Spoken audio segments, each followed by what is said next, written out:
যেই বিষয় নিয়ে বিতর্ক বেশি হচ্ছে এখন বা প্রায় অ্যান্টাগনিস্টিক মানে প্রায় বিদ্বেষপ্রসূত বিতর্ক হচ্ছে, ওটার মধ্যে তো সংস্কার নেই।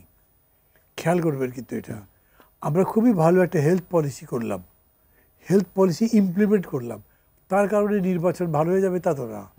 নির্বাচন ভালো হবে নির্বাচন সংক্রান্ত আইন এবং তার ব্যবহারিক দিকগুলো যদি ঠিক করেন। লেগেছে কি নিয়ে? ডিসেম্বর না জুন, এর মধ্যে কি সংস্কার আছে? জুনে করলে ওটা একটা বেটার সংস্কার হবে তা তো আপনি বলতে পারবেন না। ঠিক এরকম করে আরও যতগুলো বিষয়ে বিতর্ক আছে সেই বিতর্কগুলো এত ইয়ে নয়। যেগুলো বড়, এই যে একটু আগে আমি বলছিলাম প্রধানমন্ত্রী কি 2 টার্মে বেশি থাকতে পারবেন না পারবেন না, একেবারে মহাভারত করে অশুদ্ধ হয়ে যায়নি। আপনি ডেকে প্রফেসর ইউনূস ওই বিএনপির নেতাদের ডেকে বলতেন ওই 3 বছর আর 4 বছরে কি আসে যায়, 2 টার্ম থাকলে তো অনেক কিছু করতে পারেন, কথাবার্তা বলতে পারতেন, সলভ করার মতো বিষয়। উনি তো এটা নিয়ে কারোর সাথে কথা বলেন নাই। উনি যদি মনে করেন যে প্রফেসর আলী রিয়াজকে দিয়ে সব বড় বড় রাজনীতিবিদকে উনি ম্যানেজ করে এক জায়গায় নিয়ে আসতে পারবেন, দেন হি ইজ রং। কথাটা আমি ওনাকে বলেছিলাম। আমি বলেছিলাম স্যার দেখেন আমেরিকাতে কী হয় তা আমি জানি না, বা ইউরোপের অন্যান্য দেশে কী হয় তা আমি জানি না, কিন্তু আমাদের দেশের মানুষ হিরো ওয়ার্শিপার, ওরা নেতাকে চায়।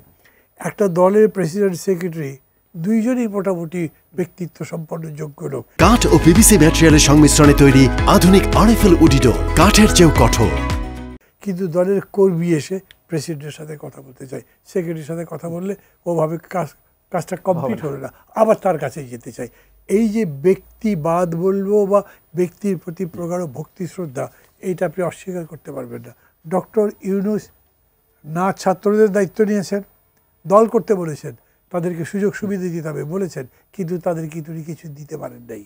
কারণ এরা যেরকম চেয়েছে তার সাথে তার টিউনিংই মেলে নাই, কথা মেলে নাই। রাজনৈতিক দলগুলো কেউই খুশি না।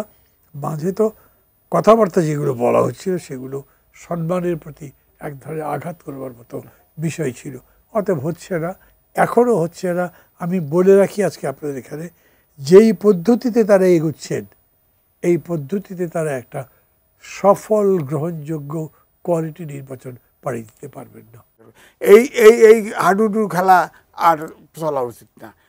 এই পর্ব এত পর্বর দরকার নেই। আপনাদের বক্তব্য দিয়ে দিয়েছেন, সব দল সব কিছুতে একমত হবে না, এটা অসম্ভব ব্যাপার।